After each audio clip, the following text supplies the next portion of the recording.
समाज पार्टी कहीं ना कहीं वैचारिक तौर पर अपनी उस पहचान को, मैं ये नहीं कह रहा हूँ कि बहन जी ने अपनी प्रतिबद्धता खो दी, या बहुजन समाज पार्टी ने पिछड़े और दलित वर्गों के उत्थान के लिए जो प्रण लिया था वो खो दिया, नहीं, ऐसा हम नहीं कह रहे हैं। लेकिन हम ये कह रहे हैं कि इससे एक मैसेज जा रहा है कि इन्होंने उन लोगों का जिनका ये नेतृत्व करने की इनकी पहचान थी, उस पहचान को नुकसान पहुंचा। तो कुछ लोग कह रहे हैं कि बहन जी को जो है बहुजनों की बात करनी होगी, स्वजनों को छोड़ना होगा। ये जो आपसे कह रहे हैं, मैं अपनी बात कह रहा हूँ। मैं सतीश चंद्र मिश्रा को पार्टी से निकालने की हम बात नहीं कर रहे। सतीश मिश्रा भी आए, ब्रजेश पाठक भी पार्टी में रहे, पार्टी तो तब ज़्यादा मजबूत थी, तब इस ब्राह्मण, ये जो हमारे सतीश चंद्र मिश्रा जी हैं उनके अलावा भी यहाँ ब्राह्मण थे, तब पार्टी ज़्यादा मजबूत थी। उस टाइम पर तो ब्रजेश पाठक जो आज उप मुख्यमंत्री है, बहुजन समाज पार्टी के कद्दावर मंत्री हुआ करते थे। इनके अलावा भी जो ऊर्जा मंत्री रामवीर उपाध्याय रहे, और भी कई ब्राह्मण नेता देखे जा सकते हैं। तो बहुजन समाज पार्टी ने तो आज सतीश चंद्र मिश्रा पर उंगली उठाने वाले लोग और भी बहुत सारे ब्राह्मण नेताओं के द्वारा खिलखिलाती बहुजन समाज पार्टी को देख चुके हैं। तो बहुजन समाज पार्टी के समर्थक को किसी भी ब्राह्मण से, क्षत्रिय से, वैश्य से, किसी से भी कोई गुरेज नहीं है, बल्कि कोई भी व्यक्ति जो बहुजन समाज पार्टी के हित के लिए काम करता हो। गुरेज किससे है? ब्राह्मणों से? आपको हमें किसी से कोई गुरेज नहीं है। हमें गुरेज इस बात से है कि आपकी जो पॉलिसियां हैं वो पॉलिसियां समाज में दिखाई नहीं दे रही हैं। आज आप बताइए, लीडर को, हमारा जो लीडर है बहुजन समाज पार्टी को जो नेता है, क्या कोई व्यक्ति उन तक अपनी आवाज़ कैसी कोई पहुंचा सकता है? बहन मायावती जी ने जो पॉलिसियां बनाई, आज से 15 साल पीछे आप जाइए तो आप पाओगे कि बहुजन समाज पार्टी एक सक्रिय पार्टी थी। आज आप पाओगे कि बहुजन समाज पार्टी लगभग एक निष्क्रिय पार्टी है। और ये मैं इसलिए कह रहा हूँ कि आप उन कार्यकर्ताओं को देखिए जो बहुजन समाज पार्टी कार्यकर्ता हैं, वो गाँव में जा रहे हैं, उनका विरोध हो रहा है। क्यों विरोध हो रहा है? किस लिए विरोध हो रहा है? पार्टी का कार्यकर्ता बचे हैं अब, लगता है आपको? आप 2 सवाल पूछ रहे हैं मेरे से। पहले आप बहुजन समाज पार्टी के बारे में पूछ रहे हैं, फिर कार्यकर्ता के बारे में पूछ रहे हैं। आप कह रहे हैं कार्यकर्ता, हम ये कह रहे हैं कि भाई जिन चीज़ों को बहुजन समाज पार्टी में होना चाहिए, आज बहुजन समाज पार्टी में हमको दिखाई नहीं दे रही हैं। हम आपसे ये सवाल करना चाहते हैं कि बहुजन समाज पार्टी में हेल्दी लोकतंत्र की स्थापना कब होगी? बहुजन समाज पार्टी में कोई भी व्यक्ति अपनी आवाज़ कब उठा पाएगा? आप कोई अपनी आवाज़ उठाए बिना आप उसको फांसी दे दोगे? पार्टी में काम करने वाला कोई कार्यकर्ता, चाहे उसकी हैसियत जो है वो जिलाध्यक्ष भी हो सकता है, मंडल कोऑर्डिनेटर हो सकता है, या कोई मिनिस्टर भी, एक्स मिनिस्टर हो सकता है, कोई एमएलए एमपी हो सकता है, मेरे जैसा कोई आम कार्यकर्ता हो सकता है, मेरे जैसा कोई आम कार्यकर्ता हो सकता है। यदि उसने कोई बात कही है या उस पर कोई आरोप लगा है, तो क्या कोई ऐसी कोई पॉलिसी है जिससे कि यह तय किया जा सके कि सही है या गलत है? 1 मिनट में फैसले दे देना कहाँ तक उचित है?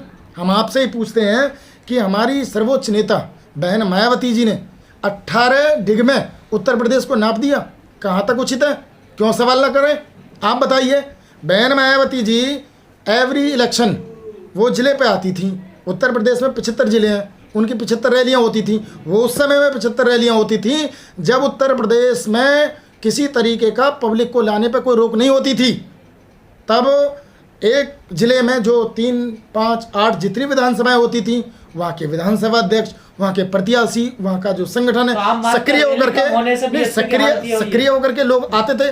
सर रैली कम होने से बीएसपी की हालत, तो रैलियों का कोई अर्थ नहीं मानते आप? नहीं, रैलियों का कोई अर्थ आपकी नज़र में नहीं है? क्यों नहीं है रैलियों का अर्थ? मैं गाजियाबाद की रैली का बता रहा हूँ। यहाँ जो रैली हुई, मेरठ मंडल की रैली हुई, कितनी बड़ी रैलियां हुई थी बहन जी? बिल्कुल। क्या हुआ, नतीजा क्या निकला बताइए सर?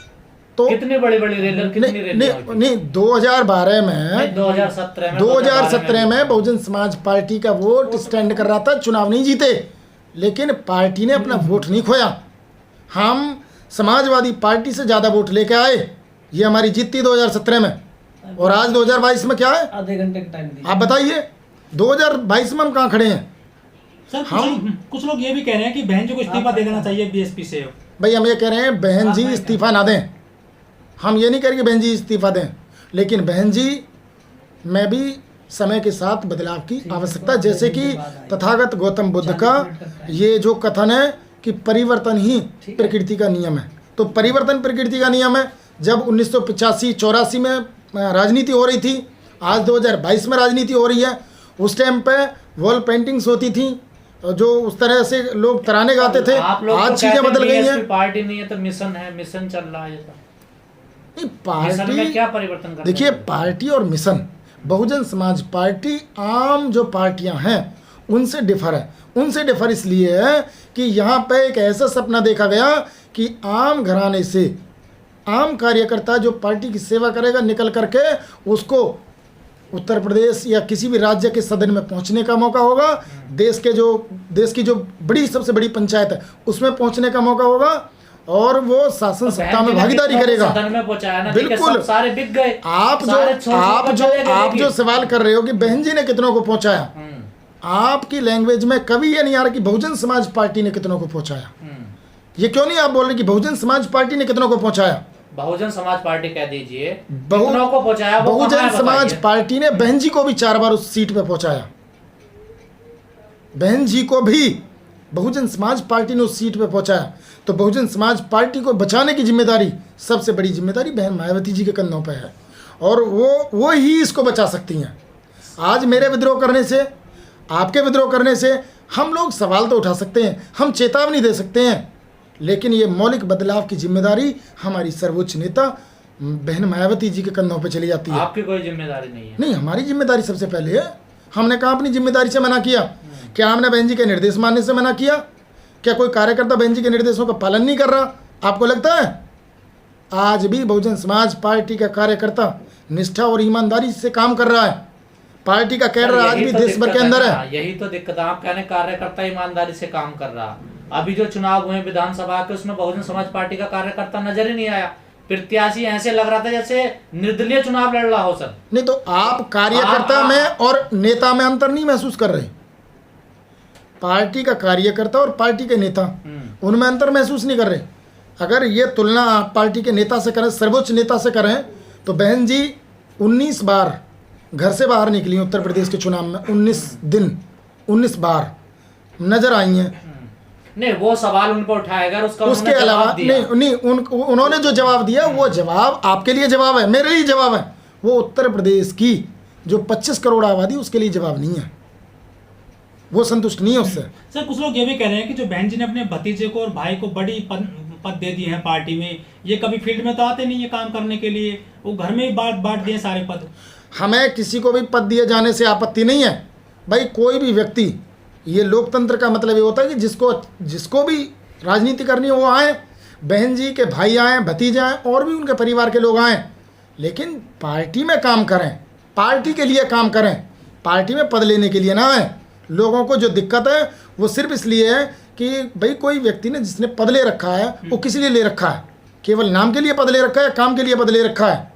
पार्टी में 24/7 काम करने वाले व्यक्ति की ज़रूरत है आज। वो बहन जी काम करें, बहन जी के भाई काम करें, उनके भतीजे काम करें, या उनके द्वारा जिम्मेदारी दिया हुआ कोई अन्य कार्यकर्ता। बहुजन समाज पार्टी किसी की बपोती नहीं है।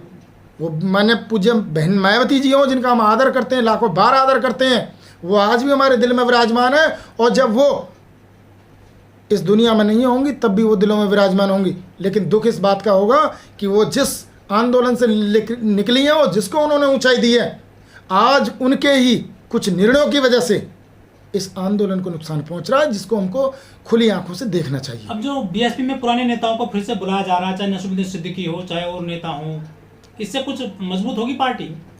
भाई ये आप का भी विवेक, ये क्यों आप इस बात को नहीं मानते कि भाई जिसको आप निकाल रहे हो, पहले तो आप निकाल रहे हो उसको, फिर उसको ले रहे हो, फिर कल उसको निकाल सकते हो। हम ये कह रहे हैं कि आपने कोई ऐसा फोरम गठित किया है कि ये ही फोरम उसको निकालेगा।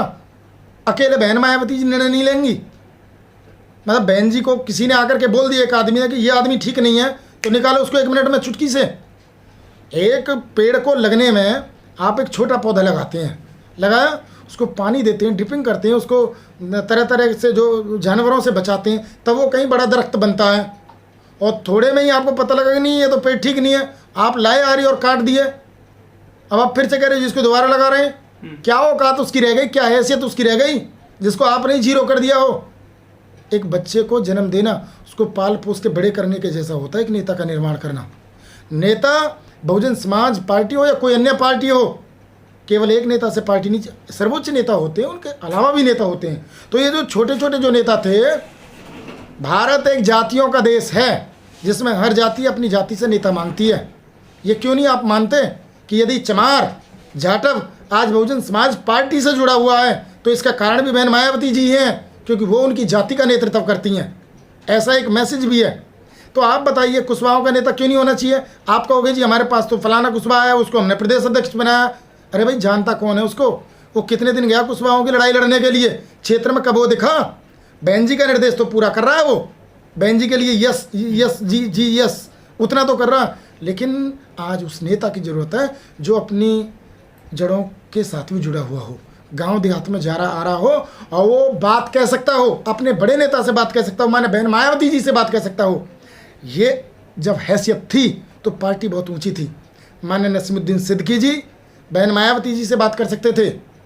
स्वामी प्रसाद मौर्य बहन मायावती जी की बात को जनता से कह सकते थे और जनता को यह विश्वास था कि मौर्य पार्टी में दूसरे नंबर के नेता हैं और उनकी अपनी हैसियत और औकात है कोई। इसके अलावा और भी तमाम नेता थे। एक दौर था जब बहुजन समाज पार्टी में भारी भरकम नेता होते थे। भारी भरकम नेता कब होता है? जब उसका राष्ट्रीय अध्यक्ष उसको छूट दे, उसको लिबर्टी दे बोलने की, कहने की, और उसकी बात को सुने, उसकी आवाज़ को सुने। आज वो चीज़ें बंद हो गई हैं। बहन जी ने लिबर्टी बंद कर दी, सुनना बंद कर दिया। जब बहन जी ने सुनना बंद कर दिया तो धीरे धीरे धीरे धीरे सर ये बहन जी ने सुनना बंद कर दिया और पार्टियों ने भी सुनना बंद कर दिया, उनके नेताओं। नहीं, हम और पार्टियों की बात क्यों करें भाई? नहीं, हम तो बहुजन समाज पार्टी के वोटर हैं। मेरे पिताजी उस समय से बहुजन समाज पार्टी के लिए वोट डाल रहे हैं। मैं दूसरी पार्टी की बात क्यों करूं? हम अपनी पार्टी की बात करेंगे। हम दूसरी पार्टी की उसकी क्या कमियां क्या अच्छाइयां, मैं तो तुलनात्मक अध्ययन नहीं कर रहा। हम ये चाहते हैं कि वो बहुजन समाज पार्टी वापस लौट के आनी चाहिए, जिसके लिए मेरे पिता उस समय भी वोट डाल रहे थे जब उनको ये कहा जा रहा था कि अरे भाई तुम ऐसी पार्टी को वोट डाल रहे हो जिसमें तुम्हारा वोट बार बार गड्ढे में चला जाता है। तो मेरे पिता कहते थे कि भाई ऐसा है, हमारी जिम्मेदारी इस गड्ढे को भरने की है। सर अब बीएसपी मजबूत कैसे होगी, कैसे आएगी धरातल? बहुजन समाज पार्टी मजबूत हो जाएगी यदि बहन जी चाहेंगी तो, और बहन जी चाहेंगी तो ही मजबूत होगी। मेरे चाहने से, आपके चाहने से मजबूत होने वाली नहीं है। बहन जी अगर चाहती हैं कि ये मजबूत हो तो बहन जी को अपना अड़ियल रवैया छोड़ना पड़ेगा। बहन जी को पदों का जो डिस्ट्रीब्यूशन है वो उन नेताओं को जो एक्चुअल नेता हैं, बहन जी का निर्देश केवल बहन जी के यस मैन नहीं होने चाहिए, जो एक्चुअल नेता हैं। भाई आज RS प्रवीण है, आप उनको आगे लेके आइए, उनको नेशनल बॉडी में लेके आइए, जिम्मेदारी दीजिए। एक ऐसा व्यक्ति जो जिसके माँ बाप खदान से निकले हैं, जीवन का असल संघर्ष उन्होंने देखा है, IPS बने हैं, IPS बनने के बाद उन्होंने स्वैरो नाम की संस्था चलाई है और वो संस्था ने क्या चमन साउथ में खिलाया और वो मुख्यमंत्री के जो बढ़िया अधिकारियों में वो रहे। उन्होंने डिपार्टमेंट जिसको लीड किया उसमें उन्होंने टॉप किया। अपने प्रदेश में उन्होंने अपनी एक हैसियत, औकात और पहचान बनाई। और उनका जब राजनीति करने का मन हुआ तो उन्होंने बुद्ध, फुले, साहू, अम्बेडकर, पेरियार की राजनीति को तरहीज दी और माने बहन मायावती जी को अपना नेता माना। उत्तर प्रदेश में आए, बहन जी से मुलाकात की और BSP में शामिल हुए, रिजाइन दे करके अपनी IPS की नौकरी को। तो ऐसा व्यक्ति जो आज 100 दिन की यात्रा पर निकला हुआ है, क्यों नहीं है भाई? हम ये कह रहे हैं कि उनको भी नेशनल प्रेम मिले। उत्तर प्रदेश के अलावा जो दूसरे राज्य हैं वहाँ के नेताओं को आप नेशनल बॉडी में लें। आप सारी जिम्मेदारी अपने कंधों पर क्यों ले रही हैं? फाइनेंस भी आप ही देखोगी, एडमिनिस्ट्रेशन भी आप ही देखोगी, निष्कासन भी आप ही देखोगी, ज्वाइनिंग भी आप ही कराओगी।